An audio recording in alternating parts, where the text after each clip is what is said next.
Heartbeat Alaska is brought to you in part by Brown's Electric Lighting Gallery. Thank you, Brown's Electric, for your generous support of Heartbeat Alaska. Heartbeat Alaska is made possible by Kupik Carlisle Transportation, your full-service transportation and logistics company. Heartbeat Alaska is also brought to you by Frontier Flying Service. Thank you, Frontier, for getting Heartbeat Alaska airborne.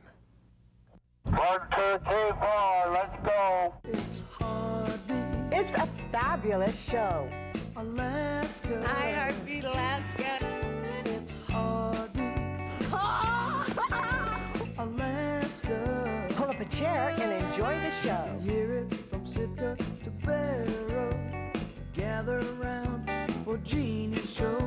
It's the Alliute, the Indian, and the Eskimo.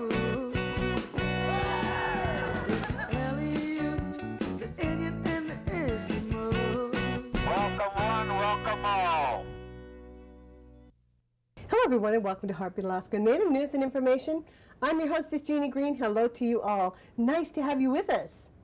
Today we take a good look at the fishing industry and the impact that it has on an Alaskan community.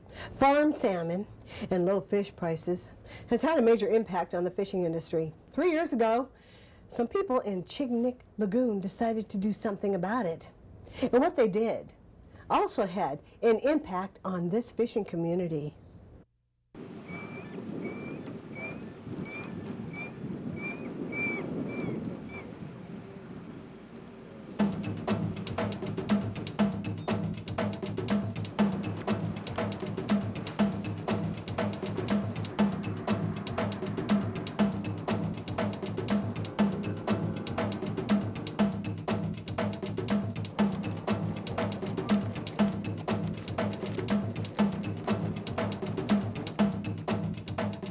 Chignik Lagoon is located on the south shore of the Alaska Peninsula and takes its name from the Aleut word, Chignik, meaning wind.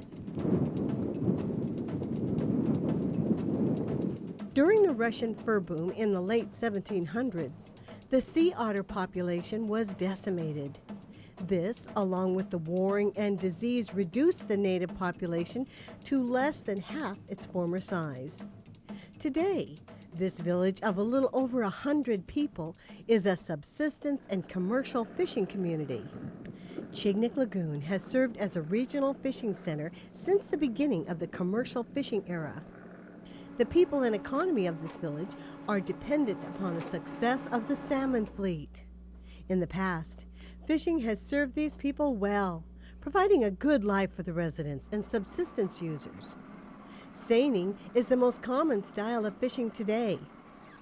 Chignik Lagoon is unique in the sense that it has an inside and outside fishery, meaning that boats harvest salmon both inside the lagoon and the ocean.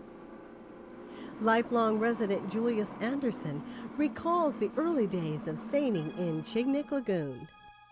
When we started fishing, it was two traps up here. When I was about 15 years old, I guess. There was one on the island, one on Hughes Point, and there was another one down here at Ocean Beach, they call it.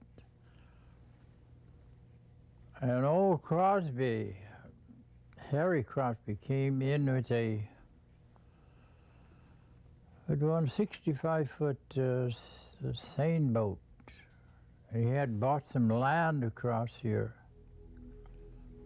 Anchored out here, and Floyd, who's my brother-in-law, we pulled out and talked to him. He says he bought that land over there, he's gonna start a little canning. And he talked to these people in Perryville to come over, and he'd supply the nets,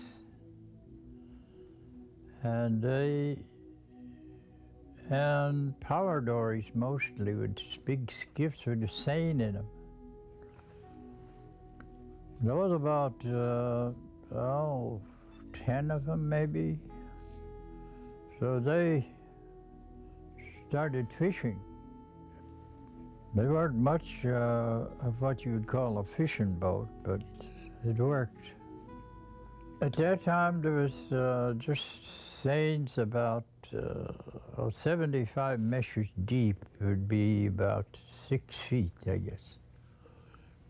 And they made them fast to the beach and ran the seine out and held hook. You know, when the fish went in, if you got enough, they'd close it up, pull it on the beach.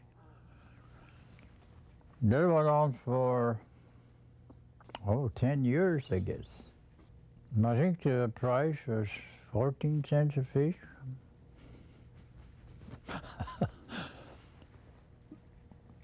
But in those days, you could buy a sack of flour for 90 cents.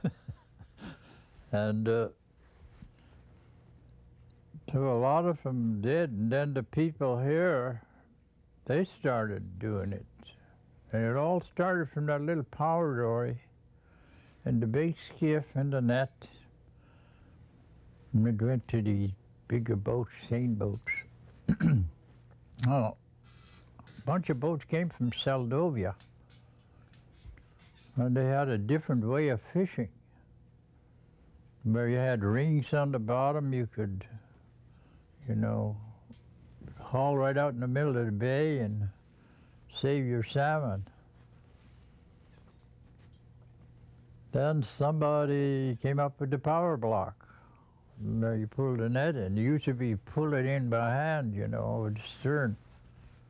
Advances in technology led to an increase in the number of fishermen in seine boats in the Chignik area. It was a totally different place. Well, mostly Norwegians, Swedes, Russian, Finns, Germans. It was a mixture. At the height of the fishing boom, fishing permits for the Chignik area were going for $500,000. It was a place to be. Retired fisherman Alec Pedersen grew up in Chignik Lagoon and recalls the beginning of his fishing career. Well, there's not much to tell, just all was fishing, all I remember. All I did. I fished with my dad for when I was probably about 12 on. For a while it was just, I think about 20 boats when I first started fishing, or probably even less. And then it kept on coming up slowly. Now, the last 30 years it was over 100 boats.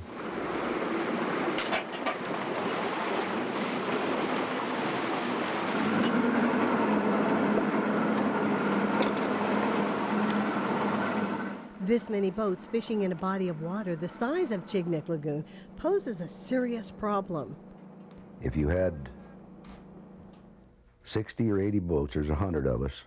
If you had 60 or 80 boats out here fishing those fish right now, nobody'd be making any money anyways. I mean, we'd be shut down just as many days because those fish, they get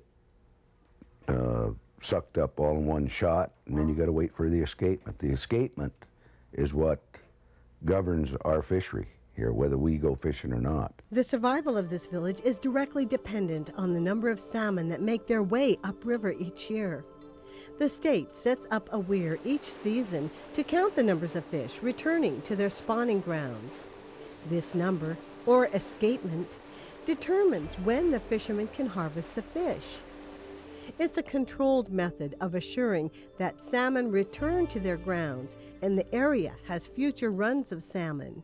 The pilings we put in every spring with the pile driver that we have sitting down there, and it takes us about a week and a half, 2 weeks, 4 guys, 5 guys to put the weir in every year.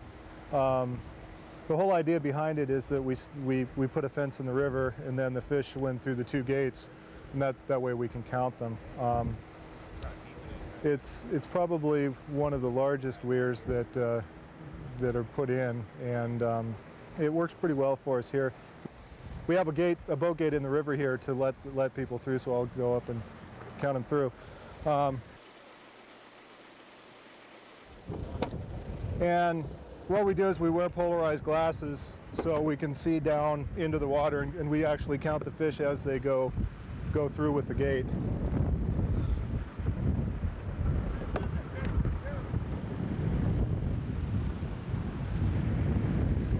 And the gate is on a electric motor, so we just can run it with the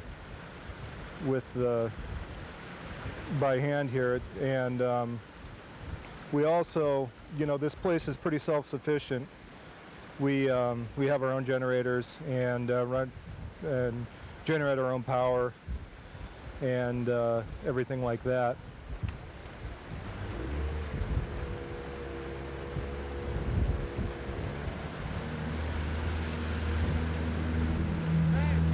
You're welcome.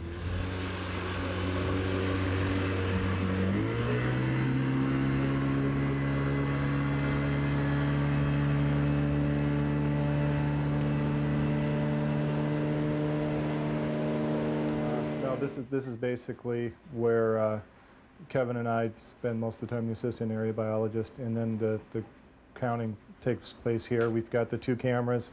Both of the cameras are located in the weir, which is out the window there, and those cameras are open 24 hours a day. What we do is count the first 10 minutes out of the hour and multiply those numbers by 6 to give us our daily or our hourly estimate, and then we add those together to get a daily estimate of our escapement. The early run this year, there's 2 runs to this system. There's the early run that spawns in the tributaries of Black Lake, which is the upper river or the upper lake, and then the late run, which is a Chignik Lake run. And the early run was approximately a little bit below the recent 10-year average, and then the late run, so far this is kind of the beginning of the late run, but so far we're not seeing a lot of fish. It's a little early to say that they're not going to get here, but it is weak at this point for the late run. If the escapement number is under the required goal, then fishermen must wait until the escapement goal is reached. This downtime affects the fishermen's livelihood. Not only are they not making money, but they also carry the burden of the overwhelming cost of insurance and boat payments. But today, the escapement number is not the only thing that's affecting the fishermen of Chignik Lagoon. 3 years ago, a group of fishermen came up with the idea of forming a cooperative to help cut the cost of operating as many boats as they were, while at the same time providing the highest quality fish possible. The idea was taken to the state and put to the test in 2001 using Chignik Lagoon as a model. People had a choice of either being with a co-op or on their own, just like they used to be. But there was an argument there about equal access. Now, each person is entitled to whatever part of the resource is the next person. With 100 boats at the beginning of the experiment, 77 permit holders chose to join the co-op, and 23 permit holders chose to remain independent fishermen. The co-op asked for an allocation to be placed on the sockeye salmon. The allocation restricted each boat to harvest only 1% of the allowable catch. This would mean that the co-op would be allowed to harvest 77% and the independents 23%. This year, the co-op has 87 members, which means the independent fishermen are allowed 13% of the sockeye salmon harvest. First of all, I'd like to go on record as saying I have no problem with the co-op. I've even been in herring combines, which are, similar to co-ops. I have no problem with that. The problem I have is the allocation. I'm an independent fisherman, so, we only have an allocation of 13% this year, and 13% of this fishery is nothing. We just can't. I mean, I could join the co-op too, but I cannot make the money that I need to make to survive. In an attempt to raise the quality of the fish harvested in Chignik Lagoon, The co-op is producing live fish, along with the traditional method of seining, which means more downtime for co-op fishermen. I used to lift 300-400 fish at a time and dump them in the hole, you know, and it bruises them and squishes them and marks them up and takes the scales off. And the way we do it now, we make a haul. We have a catcher boat who makes a haul. The tender comes up. Either those fish are pumped off or brailed off into chilled water, and the dead ones, and then the live ones are put into circulating water that's has oxygen injected into it to keep them alive until they butcher them at the plant. So the quality has went from, like, I think the numbers I remember was 78% up to 90%. That's the difference between the number ones. So we've really seen the improvement. Well, the allocation came about because there was a lot of doubt as to whether the co-op would be able to harvest any amount of fish with the competitive fleet out fishing at the same time. Because part of their deal with the quality is they can't harvest the fish how we do. We brail them on board the boat, we fish all day until we're done. They have to make a set, and then after every set they deliver to a tender. So they asked the Board of Fish for this allocation to make sure that they would be able to harvest the fish they needed to harvest, and they wouldn't have us out there cleaning up the fish before they could get to them. That's how the allocation came to be. The formation of the cooperative and the restrictions of the allocation on reds have stirred up much controversy amongst local residents, especially those independents who rely upon the runs to provide a life for themselves and their families. Everybody's, having problems in the salmon industry because of farm fish and, more so in, like in the last 2 or 3 years. So everybody got on board with this right off, right from the get-go. And it seems to me like, right or wrong, we're going to do this and we're going to see it through. And I've said this before and I'll say it again. There's been a lot more impact studies done on things that are meant a lot less, and I think that was one of the problems that this particular allocation co-op thing. There should have been a little more thought put into it. In the past 3 years, we've noticed a whole lot of difference in the community. The community is split apart.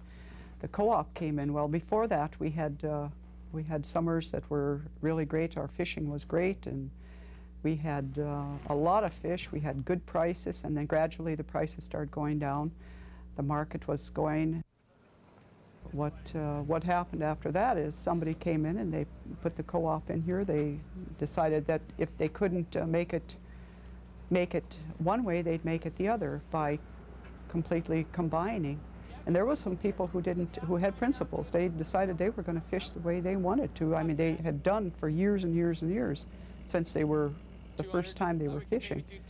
And so, that split everybody up because the co-op got priority on everything. Those independents who didn't want to fish that way were left out, and they got to fish.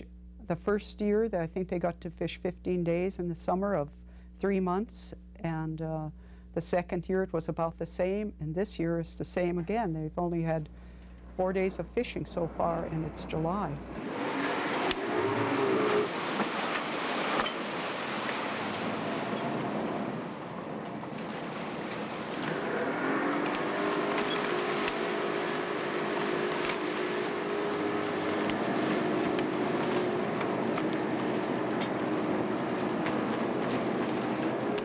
The way the co-op works is a small percentage of the co-op boats go out and harvest the allocation of the entire co-op fleet.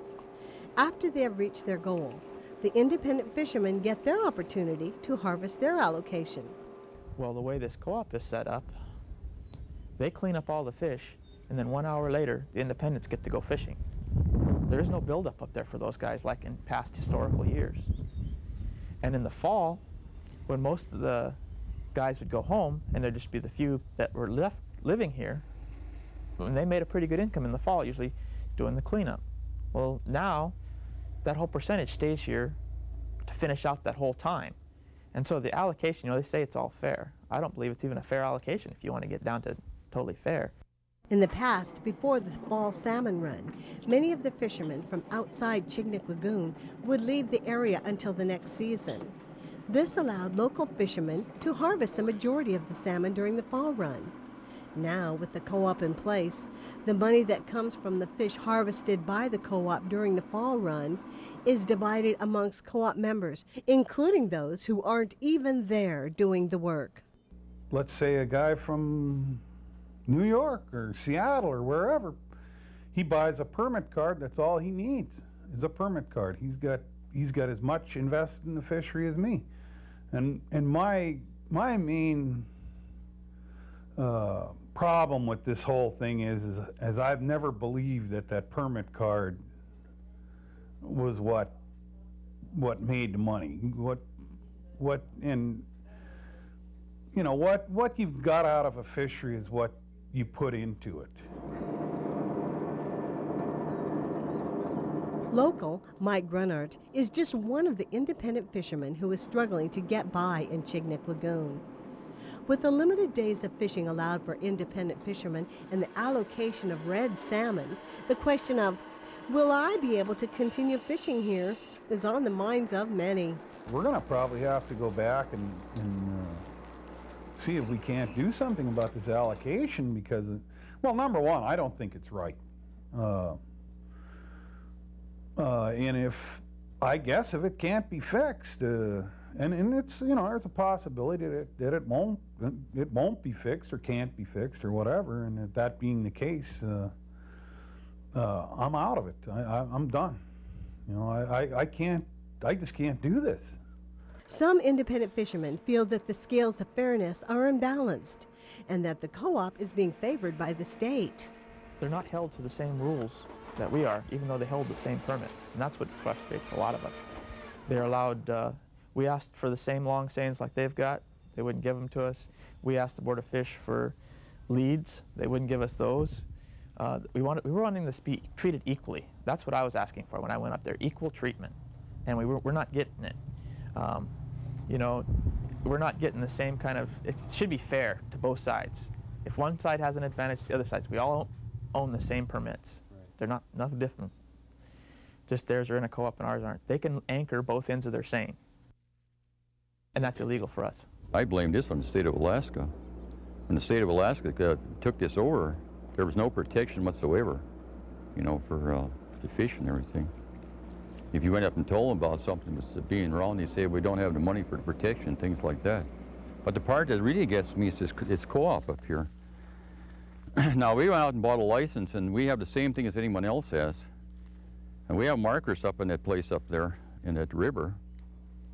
Well, they have a seine stretched above those markers, and when it opens for us, they have an allegation here, you know, where we can't go fishing the same time they can. And like I say, I fished all my life, and we all did. So we have to go along up here, and then we got to fish below those markers where the seine is where they fish, and they have a seine across this thing. If anybody's going to try and tell me this is managed in place, when you put a seine across down below the weir, and they're going to catch everything against it. Our idea of that seine there in the first place is to get the fish going up there. How are you going to get 10, 15,000 a mile or so up to, or whatever it is from there up to that weir? It's impossible. There's no fish up there. There hasn't ever been any fish up there in those last 20 years. Many believe that part of the reason that the weir is not getting the escapement numbers needed to open the fisheries is because the co-op has placed a seine between the lagoon and the weir, also known as a lead. When the salmon hit the seine, they turn back and either leave the lagoon or are secluded to the lagoon. Although the lead keeps the fish in the lagoon and makes harvesting easier and more efficient, many locals believe it's directly affecting the escapement numbers and their livelihood.